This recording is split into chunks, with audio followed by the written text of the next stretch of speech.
I did debate on this video doing it now because I haven't showered in like 3 days and I feel like I look really raunchy, but it's Thursday and I like to do. I'm still in my car. It hasn't been consistently the fact that I've been in my car. I've been able to have like a break here and there, sleeping at like places I can and things like that, but I just wanted to give like an update about my mental and just my situation. It's getting more manageable, easier. I guess I have like a routine of what I'm doing in the car and how to go about things, but I still don't like my situation. But I feel called to keep pushing through no matter what, because anything that would lead me back to my old life, I really can't even do anymore. Like, I cannot imagine going back to that house, first of all. It's still traumatic for me. I can't imagine working under someone else, especially in this state that I'm in right now. Like, I'd probably just quit like after a week. And just honestly seeing how like inflation is happening everywhere and how things are really being shown, like in terms of people abusing the powers and everything. Like, I feel like a lot of things are going unsaid within this new world, and a lot of people are realizing the power struggles and the changes. So I really encourage like this, because as hard as it is for me right now, I can really see where this is going for me, and I believe in myself so much, even if no one else is, and I will take this over being under anyone ever again, for sure. Like, knowing that I'm in my car is hard, but knowing that I'm not focused on anyone else, literally anyone else, has been the most relieving thing.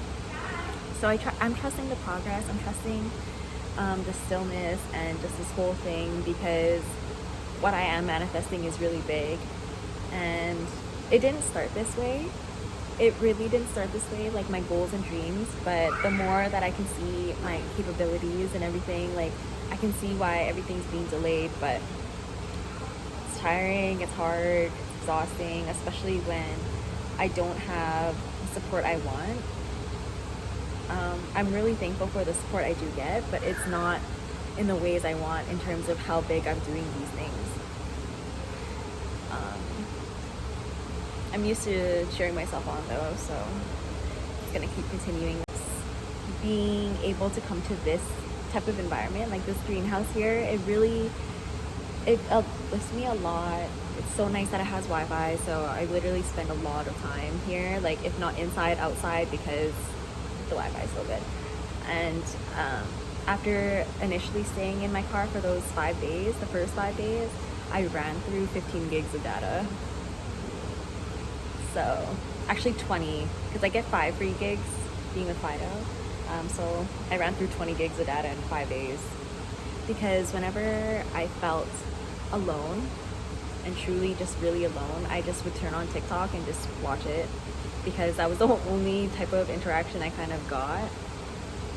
I've really noticed that people find it hard to check in on me, because like my situation is so intense and it's so hard, and I really think that a big reason people can't reach out to me is because they feel like they have to help me and they have to save me. But all I really want is just someone to be able to hold space for me while I talk about this stuff. Like, I really don't care for pity. I don't care to have solutions come from you, because I am a really great problem solver. I'm really open to hearing other people's things, for sure.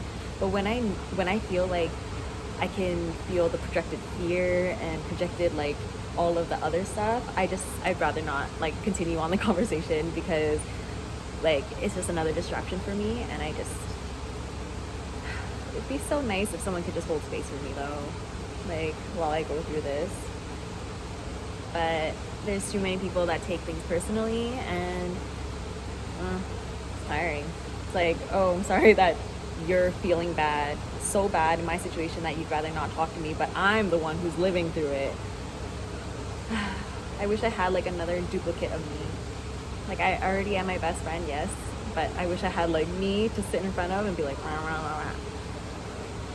Because whenever I talk out loud like this, like it helps me a lot, but there's only so much I can do. There's been a lot of moments where my anxiety will run me for sure, and a lot of crying nights, a lot of crying days. This has been an emotional toll on me for sure. It's so hard because I hate being called strong now. I hate hearing it. Like, I'm very glad that people see me that way, but I'm so annoyed by it because that's all I've been called my whole life. I've been taking care of people, things my whole life. I'm so tired. I want to be fucking babied now. Babied but respected. And it's just, I'm so drained from just figuring this out on my own and then trying to take care of everything. Like, it's also annoying when people are like, I hope you're taking care of yourself. I hope you don't think that that's all I kind of care about right now is literally myself. Like, I know that I'm not living in a house right now, so that makes a lot of people think I'm just not taking care of myself and I'm just choosing this way. But can you imagine going back into a place where, first of all, the energy is not welcoming? Second of all, I've literally had turbulence with my roommates since November.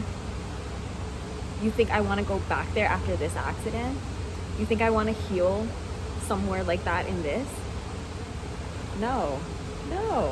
And to top it off, I still have fucking flashbacks of the washroom. Like, I can't even imagine showering in there again. Like, there's no way. And just the fact that there's just so much about the energy of the place that I'd rather be in my car. I'd rather be in my car because at least I love knowing that everything in there is just mine for me. It's not to be tampered with. It's not to be anything. I don't have to be around people who say something to me and then say something next to the other person. Like, I'd rather not. Because I don't know if anyone has figured out right now that, like, me being as alone as I am is a preference because of how much I fucking went through. And it's really demeaning and it's really discouraging to hear, oh, but you've been through so much, just deal with it more. Like, this is why I feel like I want another me around, because my level of understanding for people is way more than I've ever received ever in my life. Like, it's so annoying to have to, like, talk about my stories. I don't mind sharing my story, but it's as soon as, like, people are like, but have you done this? But have you done that? And it's just like, I know you don't know, and I know people don't know, but I feel like the way I carry myself, the way I, like, really express things, like, I just want people to realize how much I've tried doing the really simple things they've mentioned. And I'm actually beyond a lot of, like, 3D solutions. Like, I don't need that shit. I just need support. Like, someone to be like, you're okay, you got this, you know? Because I get in my head so much too. Like, I'm as human as the rest, but it's just that I've been able to tolerate more. Like, there's been so many times where I'm always filled with doubt. Like, I've been saying I wanted to give up at least once a day. It doesn't feel right for me to say it, but I do say it because I'm tired and I'm exhausted. And then I have, like, it's funny being on TikTok and putting my story out there because I really don't get offended by any kind of comments at all.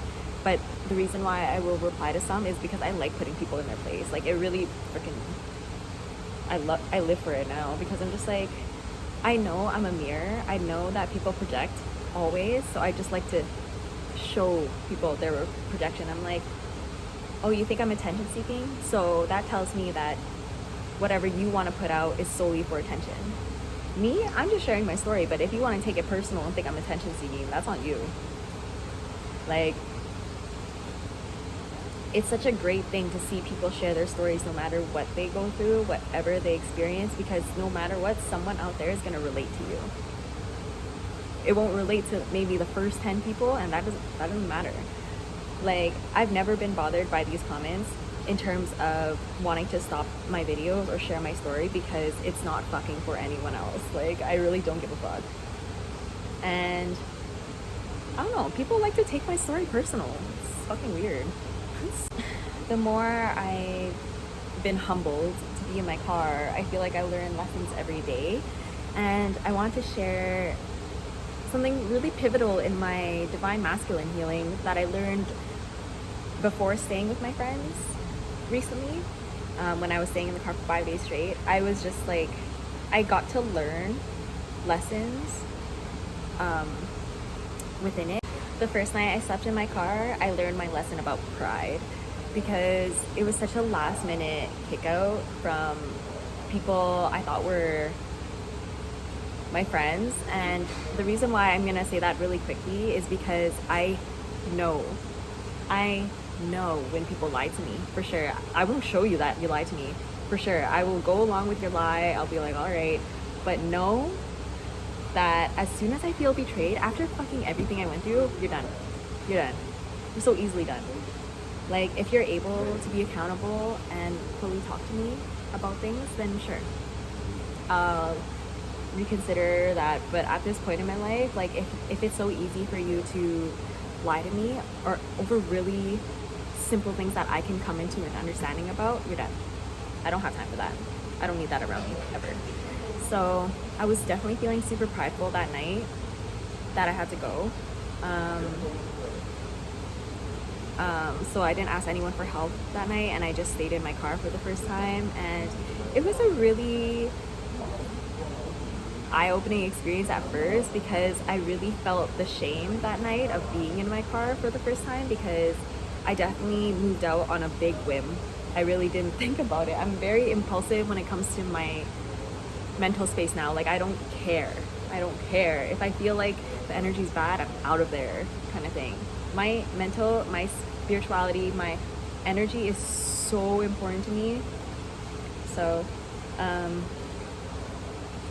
yeah, I learned about pride that night. Then the second night, I didn't even sleep at all. That was a lesson in escapism. I used to partake in that a lot. It's something that I learned to get out of, and it's still kind of something I'm learning to get out of, because I do smoke. But I tell my spirit team all the time, I'm like, if I'm staying in my car, I'm smoking still. I don't care. There's been so many times where I really have been trying to quit, but the times I've tried to quit, I feel like the situations I've been put in, or the situations I go through, outweigh the need to quit more. Because it helps me. If I'm not receiving like any other kind of help, and this is the best way to help, I'm gonna keep smoking. So anyways, back to escapism. Why I say that is because I didn't even want to think about sleeping that night. I was like, fine, if this is just how it's gonna go, I'm not gonna sleep. Yeah, I learned about that, and a lesson was just, I just needed to face the fact that I was gonna be in my car again, and I just couldn't face it. Then the third night, I was definitely like, okay, I'm very, very drained. I'm so exhausted. I can't believe I'm doing this again. And I had like a tantrum, and I had a whole day. Oh my gosh, my God. I had a whole day of victim blaming. Like, I was just in a state of why me the whole day. I cried about it the whole day. I just couldn't get myself out of that funk. And whenever I feel like, when I'm in a mode of victim blaming, like, I feel it in my body so heavily. Like, I just feel tugged down and drained. So I know when my ego gets the best of me in terms of that, being like, fuck everyone, fuck this, fuck that, like, kind of thing, and just not trusting the process and not trusting myself, and just all of that. Like, that happened that day. And that night, it was very interesting, because there was intense thunderstorms, intense lightning. So it made me feel like I was going through a confirmation, because by the end of the night, I realized what I was doing. I just took it for what it was, and I just took a toke, went to bed in the car, and just whatever. So I'm really grateful for those lessons, because I feel like they helped me come into my divine masculine a lot better, because I didn't realize I was holding those still. And it's not to say that there isn't more healing to be done or anything like that, but I focused a lot on healing my feminine side so much, because I lived my life not able to express that side at all. Sitting in that stillness, sitting in that creativity and abundance, like I've never known that before. So I've been focused on healing that for like months. So I thought I was just kind of coming into close with the healing. So that was really nice to experience and learn. Such a random thing I wanted to also bring up was my jobs, all the jobs I've ever had. I feel like it coincides with this video a little bit in terms of work. I don't know. But the first job I've ever had was a tea store when I was 15. It was called Tivana. I freaking love that that was my first job, because I was like, this is so fitting for me. It was truly so fitting. I didn't mind the thought of working anywhere else, but I was so happy to work there. Because my first manager was the sweetest person ever, and she was just like, you have like a soul, let's give you a chance type of thing. And it was great making that money for the first time. I was so excited to have a savings. Like the way I organized savings, and my money management was really, really good until I made friends who went out.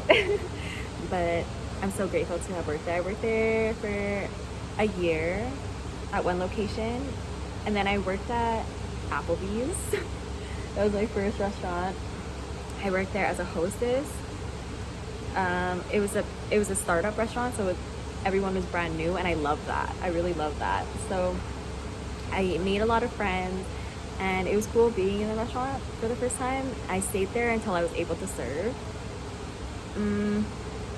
And then by the time I was able to serve, I worked at Tivana again, but at a different location. So I was working both jobs, also going to like in high school. I loved how busy I was before. Like it distracted me so well. But yeah, I was making money, doing my thing, hanging out, lots of things happening. Stayed at Applebee's for like that year and a half. And then I worked at Cora's Breakfast. I worked at Cora's Breakfast. I quit Tivana while working at Applebee's, and then I worked at both restaurants for a bit. I worked at Applebee's and Cora's. Cora's was easy to fit in because it was the morning, and I was a hostess, so I was able to have decent hours working at both places. There would be a lot of days I worked at both while going to school. I don't know how frick I managed all that, but and then what was my next job? And I worked at and then I think I worked at Softball for a bit. That was just like an old person I knew managed there, so I worked there with him for a bit. But then it just like felt like it truly wasn't for me, and like started feeling a little toxic. I think that's why I left. Because it was, oh man, this was a lesson for me, because it was choosing between that job or working at a jewelry store, and it was People's Jewelry Store, and I don't know why I chose Softmock over People's Jewelry. Because I was like, I think it was just a comfort thing at that point, because I was like, oh, I know people who work at Softmock. It's my opportunity to learn something new, but that's okay. Because after working at Softmock a bit, was Softmock first or Pandora? Shoot, I don't remember. But I worked at Pandora too. And when I worked at Softmock and Pandora, did I also work at... I feel like I was working somewhere else as well. I was doing like a lot at one point after high school. Because after school I was like, okay, now I'm bored. I think...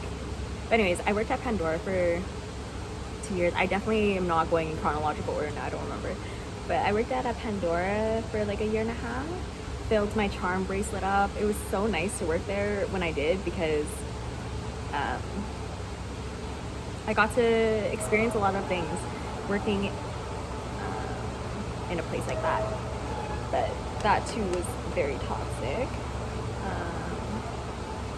I don't know why I want to share this story, but the manager there, oh gosh, she was so, she thought she was too bougie for the place.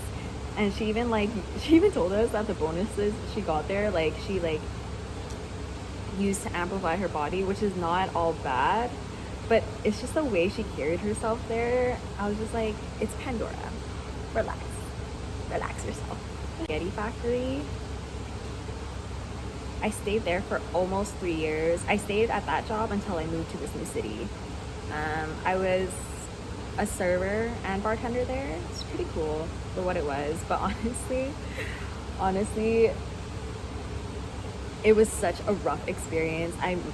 That place truly showed me I never want to work at like a family type of restaurant ever again, because the entitlement from those certain customers, oh gosh, I'm just like, relax over your marinara spaghetti, bro, that you're paying $15 for. Relax. Any place that has the soup and salad thing, like, just know the workers are getting treated like shit. They're overworked because they have to do way too much for customers that are not at all grateful for anything and just love the cheap prices for as much food as you get. Like, I don't know. After working at these places, wherever there's like, let me add those values, just know those corporate places don't give a fuck about their workers. All they want is just that crazy fast money with very low quality food. And it's just business. It's truly just business. And yeah, that's after coming into like waking up and things like that, I realized working at those places was just not it. But stayed there till I moved. But also while I worked there, I went to college for veterinary office, and then I worked at a veterinary clinic. But veterinary office, I got minimum wage, and I was like, I went to school for 2 years for this. Like, this is such bullshit. And if you don't make money in a vet office unless you're the manager of the place, like the owner or manager or both, or the vet itself. Any other positions in a vet place, you don't make money. You won't. For the amount of work you do, no. And like, I could have really just been hired. I don't know why I had to go to school for that. It's so stupid. But I eventually quit there. I only stayed for 2 months because the money was shit and it was so far from where I lived, and so it just wasn't worth it. And then when I moved to this new city, the first job I got was another serving job. It was an all-you-can-eat Korean place. Freaking grateful that I got that job right away because it did provide a lot of income, but it was such a toxic environment. Oh my gosh. If your manager is toxic, leave, because your managers set the precedent for your place. If they are the type of people who don't know how to handle stress or their own emotions, do not stay because you're gonna overwork yourself. This manager, literally, like, so lazy, so entitled. He was there literally from open to close every day, and I understand his burnout, but also that's also by choice, because there's been a lot of times where people have been like, you need another person. He's like, now. And I'm just like, anyways, it's a very, very toxic environment to be in. Because when you make a mistake, whenever you made a mistake, oh, he would like shit on you for months about it. And you know, the mistake I did, people still talk about to this day, like, still. And I'm just like, oh my gosh, you guys are so bored, you have nothing else to talk about or do. Like, that's so sad. But I mean, if that's your whole life, I get it. So I feel sorry for you. Anyways, that was a tangent, and I totally got distracted by doing work just now. But second job I got after that was in Eastside Mario's. That was the place where I definitely was just like, okay, these family restaurants are not it. No. Like, the managers that I worked with there, they were like this brother and sister combo, and it was like their parents owned the place. So like I'm sure they did their best, but they also were not good managers. I'm just gonna say they weren't. They weren't. Maybe good supervisors, sure, but not good managers, because you do not make a person, even if it's quiet, even if it's dead, you do not make one person do takeout, hosting, bartending, serving, expo. I did that. I would do that for a lot of days that I worked there because it was too dead or too quiet. It doesn't matter. It never matters. You need at least 2 people out in front and 2 people in the back in a restaurant till close. Like, I fucking hate when people care so much about labor costs. It's like, care about your employees first, bitch. They're the ones who actually run your place, not you, clearly. And I would have panic attacks in front of customers because it was so overwhelming for me and there'd be days when I was doing this by myself, and I would have to take like 10 tables while making their drinks, doing the hostess stand, answering the phone, doing takeout, and bringing their food out, and the manager would just be in the back. And then when I finally would be like, I need help. There's you guys watch us on cameras all the time, but not when there's one person, right? Not when there's one person you don't want to help all of a sudden. I would have to cry and like be like, hey, can you help me? Like, it was so stupid working there, and I'm never gonna work there in a family place. So the next job I got was, and then the pandemic happened, so the break was really nice, but the job I got after that was another restaurant. I did end up fancying restaurants because that type of environment was more for me. I liked meeting new people every day, even though I didn't really talk because I was still shy back then, but I loved experiencing new people every day. I loved, even though the work itself was the same, just the fact that it was a very much different, fast-paced environment all the time was what I liked. So the next restaurant I worked at was a higher scale place, and I was so happy about it because the food was delicious. And when I first worked with them, it was like a family chain, and I was really impressed. I was like, I love their energy. I love like their vibe. They seem so passionate about their food, about their work. Like, this will be a place for me for sure. This family was so egotistic. They had it in their heads. They were like thinking they were the fucking shit. And I am never gonna work under, okay, even though I'm not gonna work under anyone, I'm never ever gonna suggest working under a family like that ever again, because they were not appreciative of anything. Like, they were just like, work, you must do the work to do this. It's just like, you're not gonna say all the good things your employees have done. Like, I didn't know part of my job description as a server was to come in an hour earlier to set up the patio. And this is not simple setting up, let's do a few chairs on tables on the patio. No, these were fucking heavy ass shit. Like, two little girls had to carry these 300-pound stones every morning. And it wasn't just that. There was 300-pound stones, and there would be like individually 100-pound things that we carry. And like, all of us were suffering body issues, like, because we were doing it for 2 months straight. Like, and all of us, there was people flying out like faster and faster because people were realizing their worth faster than a lot of us were. So it ended up being like, I had to open the restaurant. There was 5 days I opened the restaurant, and I was like, are you fucking serious? Like, it was so bad. And then when we'd be like, can we ask the kitchen guys to carry these type of stuff? They was like, no, the kitchen guys gotta do stuff. And I'm just like, okay, this is a really awkward team dynamic that you clearly don't care about. And the worst part was that we'd still have to do these patio things in the rain. That's what really did it for me. I was like, you guys don't fucking respect us at all for us to be doing this shit in the rain. You think that one customer that's gonna sit out there is enough to do this shit to us? Like, if you want that one customer so bad, you go set it up. Holy fuck. Like, working under them was so shitty. And then what did it for me was the last staff meeting. I was like, okay, let's see what they're gonna say, because all of us at this point were tired, we're burnt out, we're really annoyed with the fact, because there was like a management switch too. We didn't all like the new manager. They didn't even like the new manager. I was like, why'd you even hire them? Like, my God. And then like, if they kept the one manager that I originally got hired with, I would have stayed. I really wanted to work with him. I respected him so much. He was the only manager to ever do mental health checks, who genuinely cared about his staff. He's the only one I've ever met that was like that. And then they moved him. They moved him. And probably burnt him out somewhere else too. But yeah, during the staff meeting, I was like paying attention to what they were truly saying. They didn't, for an hour, they just shat on us. And I was like, and I started smiling near the end, and I could see that they were seeing that I was smiling. Next day, I came in and quit on the spot because I wish I quit during the meeting.